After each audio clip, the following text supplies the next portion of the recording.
If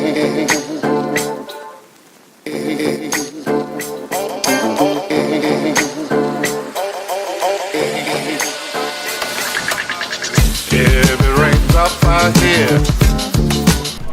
Think positive. Get to know yourself. Dress nicely. Heal negative thoughts. Groom yourself. Act positive.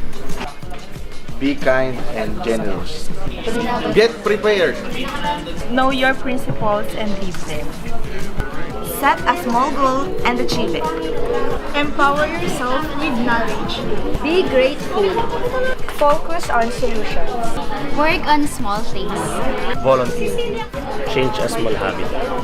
Get active. Exercise. Believe in what you can do. Smile!